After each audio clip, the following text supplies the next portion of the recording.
Early the next morning, Maxwell got up from where he has slept the previous night.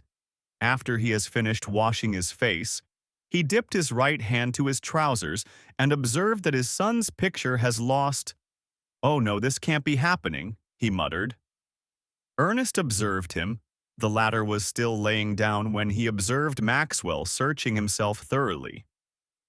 "I suppose that you have lost something?" Ernest asked him as he sat down on the mattress he was on. "My son's picture is missing." Maxwell responded, "We will look for it later. It must be within that mountain," said Ernest as he stood up to wash his face. "Yeah, I really have to get it back." Maxwell responded with a squint. After about 3 hours, the two men followed the trail they used the previous day searching for the picture. They took their machetes and guns. When they got to the mountainside, they didn't see it, so they decided to go further following a path. Not up to 50 meters trekked by them, and Ernest observed a hole that's about the size of a football in diameter. The hole seems deep. Then he told Maxwell to stop as he observed the hole. "What's it?" Maxwell asked him. "I perceive there is something inside that hole," Ernest replied. Maxwell, "It's just a hole. There is nothing there."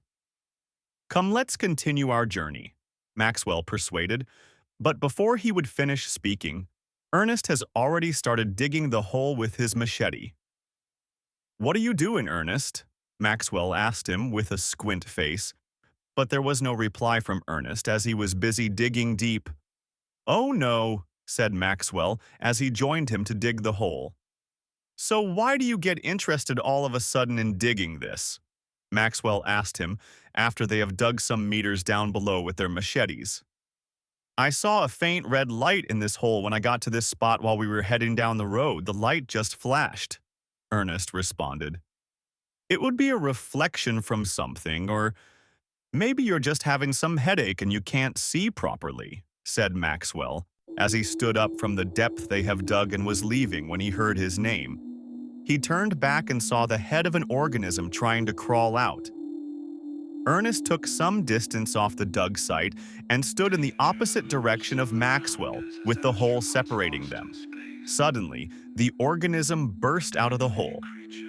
It's a 4-foot organism, similar to the spider-looking organisms that attacked them some nights ago, with red flashes emanating from its eyes as it blinks. Though the ones that attacked them previously were less than a foot in size, immediately both of them screamed in fear as they took off in the opposite direction, with Maxwell running forward to the initial direction he was heading to, and Ernest running backward to where they were coming from. The organism gave Maxwell a hot chase for up to 100 meters before Maxwell was able to hide in a shallow cave. The organism, losing sight of him, roamed about, with Maxwell observing him keenly as he squats inside the depth of the cave. Then the organism wandered off. After about 5 minutes, Maxwell stood up from the cave he was in, but he missed his direction when he intended going back. John called for Chen and Dave as he observed Ernest running vehemently towards them, screaming, "Spider!" He continued screaming as he ran towards them until he was stopped by John. "What's wrong with you?" Dave asked him. "It's a spider, a very big one." "A very big, Ernest said faintly as he collapsed. Then John, Chen, and Dave immediately started coughing and sneezing with difficulties in breathing. The three of them fell on their knees as they gasped for air. Then Dave struggled to tell them to unzip their safety bag, which they always carry on their backs with first aid kit contents in them, and that they should wear the oxygen masks. The three of them did as instructed, and after some time they became stabilized. Chen stood up after some minutes later, while the others watched him as they sat on the ground. He then hurried to the ship to check the survivor gauge. "Holy shit, this planet has went back to its hazardous state," he muttered, then took a sheet of paper and wrote, "Wear your spacesuits," then came outside and showed them the paper as he wouldn't risk taking off his mask. They all went into the ship and wore their complete spacesuits. "Oh no, Ernest, where is Max?" Dave just remembered that Ernest was trying to talk to them about Maxwell before that sad experience, and he asked about him. "I think he took the opposite direction and ran off." Ernest answered him. Immediately, Dave went into the arsenal store of the ship and took his riffle, a laser beam device, and his digger. "We must go look for him now before it's dark," Dave declared, and John and Chen followed suit to take their weapons also.